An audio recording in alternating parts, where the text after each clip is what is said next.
everyone, welcome to my YouTube channel. For those who don't know me, my name is Tanishka and I am a CA intermediate student. And उसी के साथ साथ मैं Delhi university से regular college के through BCom भी कर रही हूँ। तो ये वीडियो उन बच्चों के लिए है जिनका पेपर अभी CA फाउंडेशन का सितंबर 24 में आने वाला है। हमारे पास अब मुश्किल से 1 महीना बचा है, ठीक है। तो उसके अंदर हमें सारा फाउंडेशन का सिलेबस कैसे रिवाइज करना है। So I have prepared some points and उसी के अकॉर्डिंग मैं आपको बताने वाली हूँ कि हर सब्जेक्ट में आपको किस तरह से प्रिपरेशन करनी चाहिए ताकि 1 महीने में आपका रिवीजन भी अच्छे से हो जाए और साथ में इतना कॉन्फिडेंस भी आ जाए कि हाँ, हमें लगे कि हाँ भाई पास तो हो ही जाएंगे। सबसे पहले जो हमारा पहला सब्जेक्ट है और हमारा पेपर नंबर 1 भी है, दैट इज़ अकाउंट्स।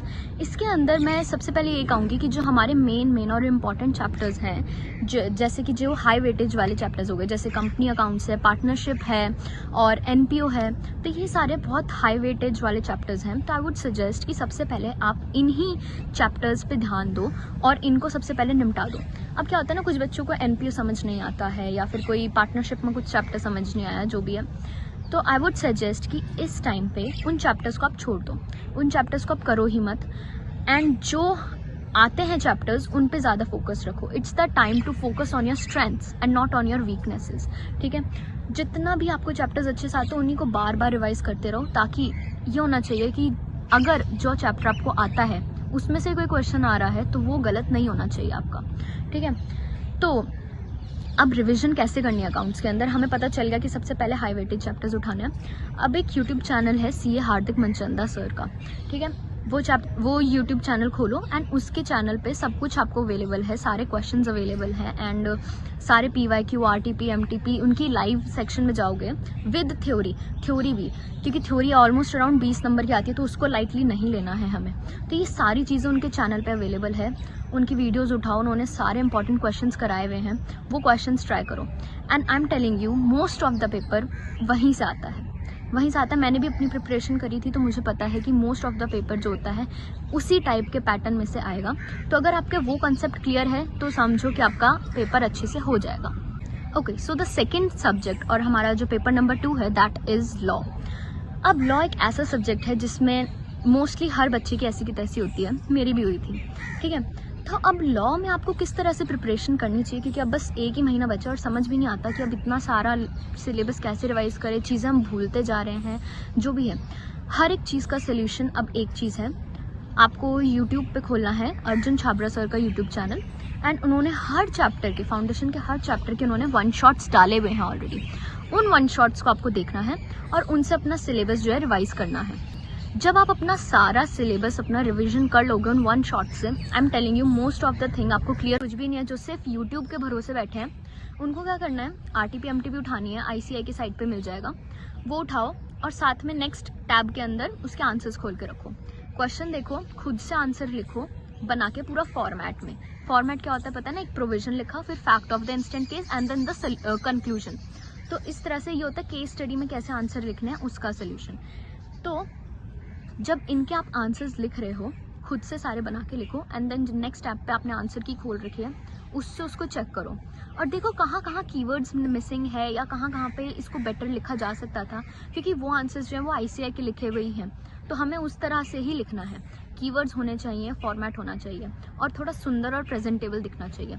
तो सीधी सी बात है कि वहाँ से आंसर चेक करो, जहाँ भी आपको मिस्टेक लगे या लिखते लिखते आप बीच में भूल जाओ तो उस आंसर को वहीं की वहीं रट लो, लर्न कर लो, अच्छे से रट लो, कुछ जगह पे समझ भी लेना, ताकि ये कि अगर उसी कंसेप्ट के बेस पे केस स्टडी आ जाती है तो आपको वो अगर कंटेंट याद है तो आप उसके बेस पे केस स्टडी भी सॉल्व कर सकते हो। तो सीधी सी बात है, उठाया वहाँ से आंसर, चेक ऑन करा, जो भी डाउट वाउट लगता है, गलत लगता है, उसको देखा, लर्न करा एंड आगे बढ़े। ऐसे करके RTP MTP PYQ इन सब के क्वेश्चंस आपको करने हैं। या तो पर चैप्टर भी कर सकते हो कि अगर पहले एक चैप्टर उठाया, अर्जुन सर का 1 शॉट देखा, वहाँ से चैप्टर रिवाइज करा, दिमाग में घुस गया, फिर उसका हमने क्या कहते हैं RTP खोली, वहाँ से उसी चैप्टर के हमने क्वेश्चंस लिखने हैं और उससे प्रैक्टिस करनी है। मेक श्योर लास्ट डे तक आप अपने क्वेश्चंस की प्रैक्टिस कर रहे हो, क्योंकि राइटिंग प्रैक्टिस एक ऐसी चीज़ है कि अगर आप लॉ में नहीं करते हो तो बहुत मुश्किल हो जाता है पास होना, ठीक है। इस पर एक स्टोरी है जो मैं बाद में सुनाऊंगी कभी किसी और दिन, ठीक है। तो अपनी राइटिंग प्रैक्टिस पे पूरा ध्यान रखना है। After all you just need 40 marks to pass, ठीक है। अब चीज़ ये है कि कुछ बच्चों का ना इंडियन कॉन्ट्रैक्ट एक्ट पूरा नहीं हुआ होता, तो ज़रूरी नहीं है कि आप उसको पूरा करो अच्छे से और उसके पीछे लगे रहो।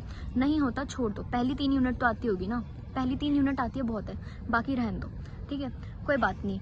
ये जो है ये कितना 30 to 35 मार्क्स का आएगा ये चैप्टर इंडियन कॉन्ट्रैक्ट एक्ट, तो ठीक है कोई बात नहीं, इनको रहने दो।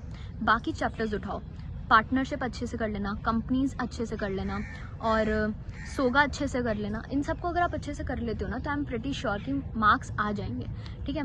नेगोशिएबल और एलएलपी जो छोटे छोटे चैप्टर्स हैं, इनका भी ध्यान रखना कि आपको बेसिक आना चाहिए, क्योंकि इन चैप्टर्स में से डायरेक्ट क्वेश्चन बनता है, एलएलपी में से डायरेक्ट क्वेश्चन आता है, ठीक है। नेगोशिएबल में से यूजुअली हमेशा केस स्टडी देखी है मैंने, अभी जो जून 24 में पेपर हुआ था तो उसमें केस स्टडी आई थी।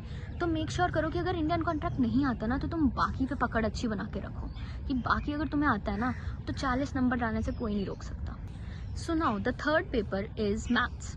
अब मैथ्स में ना कुछ बच्चों को डर रहता है कि कैसे पास करेंगे, कुछ नॉन मैथ्स बैकग्राउंड से भी बच्चे होते हैं तो उनके लिए मुश्किल हो जाता है कि मैथ्स में कैसे पास होना है। तो चीज़ ये है कि अब जिनका 100% सिलेबस पूरा है मैथ्स में, सिंपली क्या कहते हैं, आकाश अग्रवाल सर का यूट्यूब चैनल खोलो एंड उन्होंने बहुत सारे क्वेश्चंस कराए हुए हैं, आरटीपी के, एमटीपी के, पीवाईक्यू के, वो सारे क्वेश्चंस आप कर डालो, ठीक है। उनकी वीडियो खोलो, पॉज करो, क्वेश्चन से आंसर सॉल्व करो, सॉल्व करने के बाद चेक कर लो।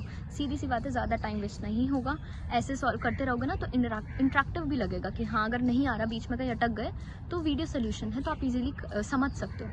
एंड अब उन बच्चों पे आते हैं जिनका 60% हुआ या 70% या 80%, इन्हीं के बीच में अगर वो घूम रहे हैं और सिलेबस में भी उनको ज़्यादा कॉन्फिडेंस नहीं आ रहा है, तो उनको कैसे करना है।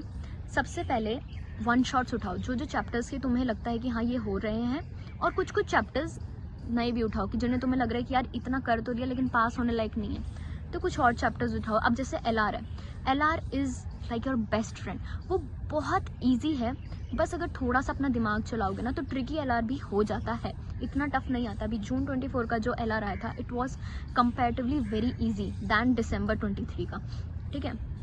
तो एलआर में अपनी पकड़ बना के रखो, 20 नंबर वहाँ पक्के होने चाहिए, ठीक है। और बाकी जो चैप्टर्स हैं उनका वन शॉट देखो। सबसे पहले निशांत सर का देख सकते हो, या प्रणव पोपट सर का भी यूट्यूब चैनल है, उस पर वन शॉट्स मिल जाएंगे सारे चैप्टर्स के, तो वो यूट्यूब चैनल खोल के वन शॉट देखो, कवर अप करो एंड जब कॉन्फिडेंस आने लगे तो उसके बाद फिर shift to Aakash Agarwal sir के क्वेश्चन बैंक पे।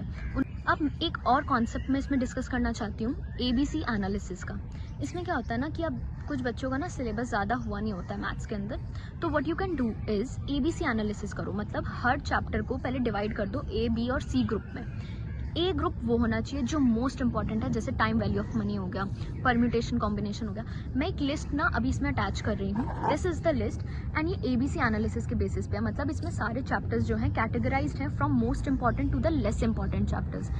इसके अकॉर्डिंग हमें ये ध्यान रखना है कि हम कैटेगरी A और कैटेगरी B के चैप्टर्स तो अच्छे से करके ही जा रहे हैं। अगर हम इतना भी कर लेते हैं ना तो डेफिनेटली यू विल पास, ठीक है। सी कैटेगरी के तुम करो ना करो, वो अगर तुम्हारे पास टाइम बच जाता है तो कर लेना, नहीं बचता है तो इट्स नॉट कंपल्सरी। सो अब हमारा फाइनल पेपर है विच इज़ एग्जाम 4 इकोनॉमिक्स। ये आई वुड से कि ये बड़ा रिलैक्सिंग और अच्छा सब्जेक्ट है, ठीक है। इसमें यूजुअली बच्चे पास हो ही जाते हैं।